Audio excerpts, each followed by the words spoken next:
আসসালামু আলাইকুম। আজকে আমরা একটি কিচেন বাস্কেট কিভাবে ইনস্টল করতে হয় সেটার সম্পূর্ণ প্রসেসটা আপনাদের দেখাবো। এটার সাথে কি কি অ্যাক্সেসরিজ থাকে তো আমরা একটু দেখে নিই এগুলো।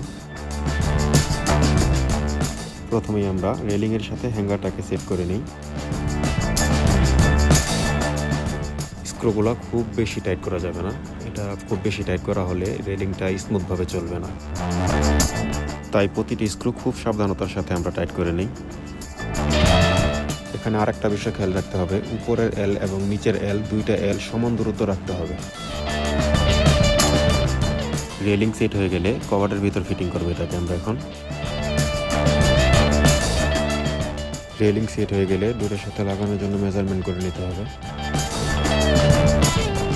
এখানে আরেকটা বিষয় আমাদের খেয়াল রাখতে হবে, ডোর হ্যান্ডেল যে পাশে লাগানো থাকে তার অপোজিট পাশে আমাদেরকে মেজারমেন্টটা করে নিতে হবে। বাস মেজারমেন্ট হয়ে গেলে আমাদের ফাইনাল স্টেপ হচ্ছে ডোরের সাথে রেলিংটাকে সেট করা। তো আমরা এখন ডোরের সাথে রেলিংটাকে সেট করে নিই। এমনভাবে এটাকে সেট করতে হবে পাশাপাশি দুইটা দরজা যাতে একই রকম থাকে। এবার বাস্কেটগুলোকে এক এক করে বসিয়ে দিলেই আমাদের কাজ শেষ।